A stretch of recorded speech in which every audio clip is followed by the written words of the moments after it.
जंग जारी है, जो वाक़यात हो रहे हैं दहशतगर्दी के, उनके खिलाफ डेफिनेटली पाक फ़ौज कार्रवाइयाँ कर रही है, जानों का नजराना पेश किया जा रहा है। जो वहाँ के मकामी लोग हैं, जो वहाँ के अवाम हैं, वो इसको किस तरह से देख रहे हैं, किस तरह से जो है वो इसको सपोर्ट कर रहे हैं? हाँ बिल्कुल, अगर खैबर पख्तूनख्वा की आप बात करें तो वहाँ पे यानी जो दहशतगर्दों की तरफ से जो हमले हैं तो उसमें काफ़ी इजाफा देखने में आया है। बल्कि आज भी एक हमला हुआ है जिसमें 12 के करीब जो सिक्योरिटी एहलकार है उनकी शहादत की खबर आई और 4 जो हैं वो क्रिटिकल हैं। तो ये तकरीबन अब रूटीन के मामलात बन गए वहाँ पे। जो कबायली इलाका है, फिर उसके साथ जो मुनहलिक है जनूबी खैबर पख्तूनख्वा 6-7 डिस्ट्रिक्ट उनके भी बनते हैं। तो एक तरफ तो यानी सिक्योरिटी फोर्सेज और मिलिटेंट्स के बीच में डेली की एक जंग हो रही है वहाँ पे, और जो मकामी लोग हैं वो उसमें यानी सफ़र हो रहे हैं। आपने जो शुरू में बात की कि जो पॉलिटिकल की आदत है, चाहे वो सूबे की हो या वफाक की हो, तो वो क्यों नहीं एक साथ इस इशू पे बैठ सकती है। सबसे बड़ा मसला जो इस मुल्क है वो यही है कि जो नेशनल सिक्योरिटी के मामलात हैं उसको भी पॉलिटिसाइज करने की कोशिश की जाती है। उसमें से भी पॉलिटिकल जो गेन्स हैं वो यानी हासिल करने की कोशिश की जाती है, और उसका नुकसान पूरे मुल्क को होता है। वो ये सिर्फ ये नहीं कि ये चीज़ें सिर्फ महदूद रहेंगी खैबर पख्तूनख्वा तक या बलूचिस्तान तक, और उससे लोग मकामी लोग भी सफ़र होते हैं। तो मेरे ख्याल में कि ये इंतहाई ज़रूरी है, चाहे वो सूबाई हुकूमत हो या वफाकी हुकूमत हो, कि एक तो इनके बीच में प्रॉपर कोऑर्डिनेशन हो कि जो सिक्योरिटी के मामलात है उस पर कोई कंप्रोमाइज़ नहीं किया जाएगा, अपने जो इख्तिलाफात हैं सियासी उसको दूर रखा जाएगा। लेकिन वो चीज़ें फ़िलहाल नज़र नहीं आ रही। और दूसरी तरफ अगर देखें तो अफगानिस्तान के हवाले से भी आज जो ISPR की तरफ से बयान आया तो बड़े सख्त किस्म के यानी इल्ज़ामात के ये सब चीज़ें जो हो रही हैं अफगानिस्तान से, वहाँ पे जो तालिबान की तश्कील हैं वो वहाँ से आ रही हैं। और अब सिर्फ ये नहीं है कि वहाँ से TTP के लोग आ रहे हैं, बल्कि TTP के रैंक्स में जो अफगान तालिबान के फाइटर्स हैं वो भी उनको ज्वाइन करके पाकिस्तान के खिलाफ यहाँ पे खुदकुश हमले भी करते हैं और यहाँ पे लड़ते भी हैं। तो सिचुएशन काफ़ी यानी है कॉम्प्लिकेटेड भी आप कह सकते हैं, अलार्मिंग भी है, और डेली हम इजाफा देख रहे हैं। यानी सिर्फ अगर पिछले 48 घंटों का आप वो फिगर निकालें तो तकरीबन हर 2 घंटे बाद एक सिक्योरिटी एहलकार जो है वो यानी वो शहीद हुआ है। तो ये मेरे ख्याल में किसी भी मुल्क में, चाहे वो यानी अफ्रीका का कोई मुल्क क्यों ना हो, डेफिनेटली ये बहुत तशवीशनाक है। टीपू साहब, अभी आपने कहा कि इस पर जो है वो सियासत की जाती है, कोऑर्डिनेशन की कमी है। क्या वजह है कि इस वक्त हम जो नैरेटिव है प्रोविंशियल गवर्नमेंट का, जो वहाँ पर PTI की हुकूमत है उसका और है, जो फेडरल गवर्नमेंट है उसका और है, इस मामले पर इख्तलाफ मौजूद कहाँ पर है?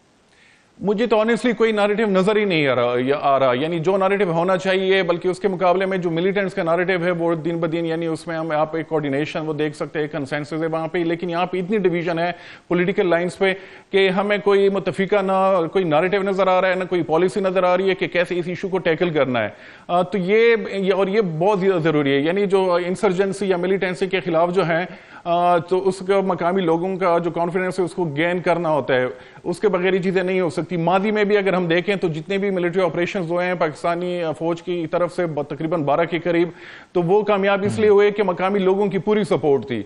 उनको जब कहा जाता था कि आप इलाका खाली कर लें तो वो फौरन खाली करते थे, लेकिन इस दफ़ा वो चीज़ें नज़र नहीं आ रही। तो मेरे ख्याल में कि हमारी जो सिक्योरिटी एस्टेब्लिशमेंट, वफाकी हुकूमत और सूबाई हुकूमत, तीनों को साथ बैठना होगा और एक मुतफिका अमल कह लें, पॉलिसी कह लें, वो यानी लानी होगी ताकि इस इशू को टैकल किया जा सके। क्योंकि ये मामला जो है मजीद खराबी की तरफ जा रहे हैं, और जिस तरह मैंने शुरू में कहा कि ये कन्फाइंड नहीं रह सकेंगे सिर्फ खैबर पख्तूनख्वा तक, बल्कि मुल्क के जो बाकी हिस्से हैं उनमें भी ये चीज़ें यानी एक्सपेंड हो सकती है, और माजी में ये हमने देखा भी है।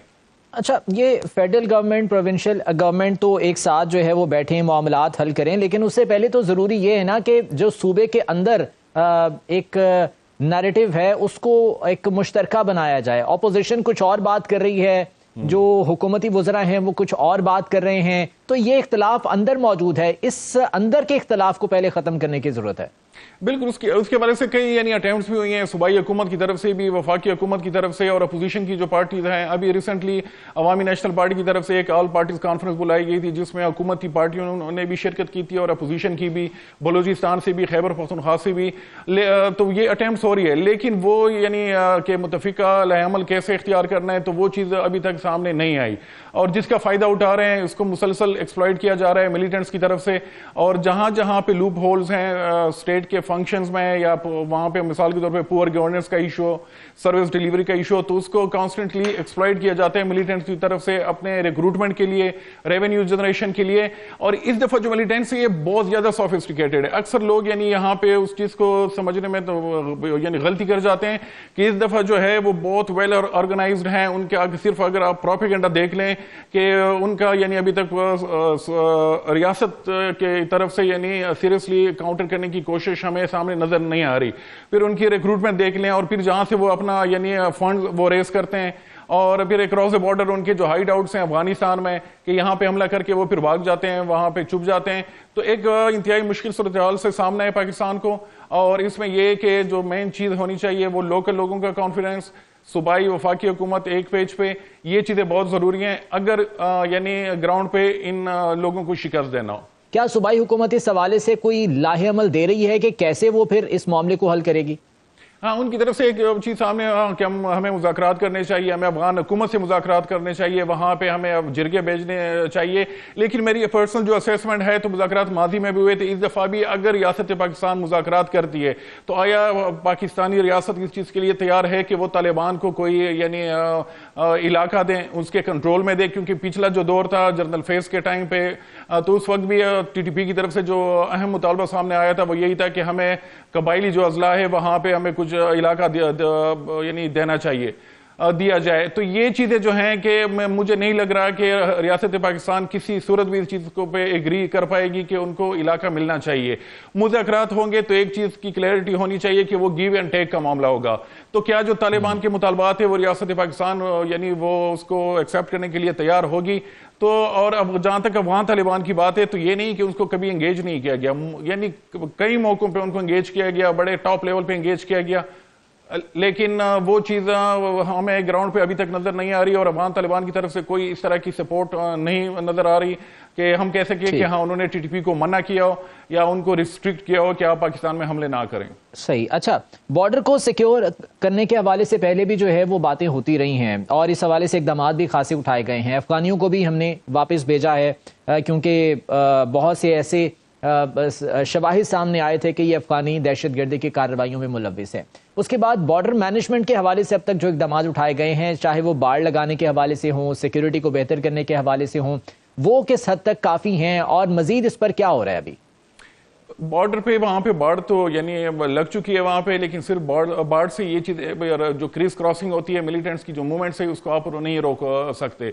उसके लिए आपको एयर सर्वेलेंस की जरूरत है, वॉच टावर्स जो 24/7 वहां पे मॉनिटरिंग करें और वहां पे फोर्सेस की डिप्लॉयमेंट को ज्यादा करना होगा क्योंकि बहुत मुश्किल इलाका है पूरा जो खैबर पख्तूनख्वा का इलाका है अफगानिस्तान के साथ। तो पूरी जो बॉर्डर है वो बहुत मुश्किल बॉर्डर है। आज भी जहां पे हमला हुआ है बदर का जो इलाका है तो ये आगे जाके फिर अफगानिस्तान से मिलता है शवाल के बाद। तो मेरे ख्याल में कि सिर्फ ये नहीं कि आप बाढ़ लगाएं तो उससे आप ये जो मूवमेंट है आप उसको रोक पाएंगे, उसके लिए ये बाकी इकदाम भी बहुत जरूरी है। और एयर सर्वेलेंस जो है यानी जिस तरह काफी हमने देखा है टर्की की जानिब से भी कि वहां पे जो ड्रोन जो टेक्नोलॉजी है उनका एक्सटेंसिव इस्तेमाल मेरे ख्याल में होना चाहिए। और अगर TTP की बात करें जो TTP की तरफ से मुख्तलिफ पैटर्न के हमले हो रहे हैं, IEDs भी हैं, उसमें thermal night vision sniper guns के जरिए जो अटैक्स हो रहे हैं, उसमें यानी एम्बुश है जिस तरह आज किया गया, खुदकुश हमले हैं और अभी उन्होंने ड्रोन्स का भी इस्तेमाल किया है।